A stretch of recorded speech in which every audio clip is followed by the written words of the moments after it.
बिस्मिल्लाहिर्रहमानिर्रहीम। अस्सलाम वालेकुम। वनडे वर्ल्ड कप जीतना चाहते हो तो इन खिलाड़ियों को वापस लाओ। भारत की कंडीशंस को देखते हुए पाकिस्तान के ये वाले खिलाड़ी भारत की कंडीशंस में तबाही फेर सकते हैं। पाकिस्तान के साबिक फास्ट बॉलर शुएब अख्तर के ख्याल में कौन से पाकिस्तानी खिलाड़ी वनडे वर्ल्ड कप के लिए ज़्यादा ख़तरनाक साबित हो सकते हैं, मुकम्मल तफसीलात इस वीडियो में। दोस्तों, आपको तफसील से क्या करते चले, अब आप जानते भी हैं कि ओडीआई वर्ल्ड कप 2023 साल भारत में अक्टूबर नवंबर में खेला जाएगा,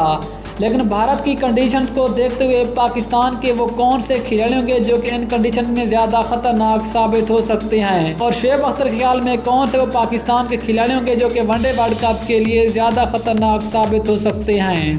दोस्तों, अगर पाकिस्तान के मौजूदा खिलाड़ियों की बात करें तो अगर फ़खर जमान और शर्जील खान से ओपनिंग कराई जाए, ये पाकिस्तान की सबसे ज़्यादा ख़तरनाक ओपनिंग जोड़ी वर्ल्ड कप में साबित हो सकती है, क्योंकि ये दोनों खिलाड़ी ज़्यादा अटैकिंग क्रिकेट खेलते हैं और आजकल के दौर में जो भी खिलाड़ी ज़्यादा अटैकिंग क्रिकेट खेलता है वही टीमें ज़्यादा कामयाब होती हैं। इसके अलावा दोस्तों, हम बात करने वाले हैं पाकिस्तान के मिडिल ऑर्डर बल्लेबाज उमर अकमल के बारे में। उमर अकमल भी काफ़ी अर्से से पाकिस्तान टीम से दूर है, लेकिन उमर अकमल को इंडिया में खेलने का काफ़ी ज़्यादा तजर्बा है।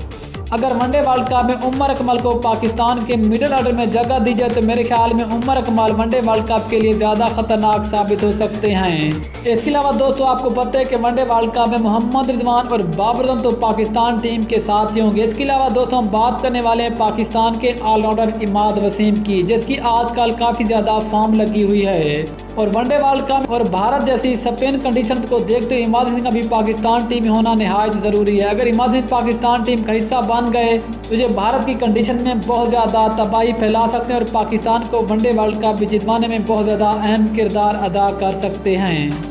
इसके अलावा दोस्तों, अगर पाकिस्तान के मिडिल ऑर्डर की बात करें तो इफ्तिखार अहमद भी बहुत ज़्यादा आजकल के दौर में ख़तरनाक बल्लेबाज साबित हो चुके हैं, और मेरे ख्याल में वनडे वर्ल्ड कप के लिए अगर इफ्तिखार अहमद को भी पाकिस्तान टीम में शामिल किया गया तो ये भी पाकिस्तान टीम के लिए बहुत ज़्यादा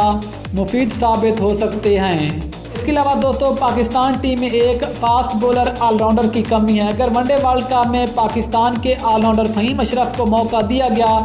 तो ये भी पाकिस्तान टीम में बहुत ज़्यादा जीत का अहम किरदार अदा कर सकते हैं, क्योंकि फ़हीम अशरफ बॉलिंग और बैटिंग दोनों शोबों में शानदार कारकर्दगी का मुजाहरा करके पाकिस्तान की जीत में अहम किरदार अदा कर सकते हैं। इसके अलावा दोस्तों, एक और नाम आते हैं सबके फेवरेट खिलाड़ी मोहम्मद आमिर, जिसने अभी तक क्रिकेट से रिटायरमेंट वापस नहीं ली, और अगर मोहम्मद आमिर रिटायरमेंट वापस ले लें और अगर मोहम्मद आमिर को पाकिस्तान टीम में वापस लाया जाए तो भारत जैसी कंडीशन में मोहम्मद आमिर बहुत ज़्यादा शानदार कारकर्दगी का मुजाहरा करके पाकिस्तान की जीत में बहुत ज़्यादा अहम किरदार अदा कर सकते हैं। और मोहम्मद आमिर के अलावा एक और नाम आते हैं पाकिस्तान के एक और तेज़ फास्ट बॉलर एहसानुल्लाह। अगर वनडे वर्ल्ड कप में एहसानुल्लाह को भी पाकिस्तान टीम में मौका दिया गया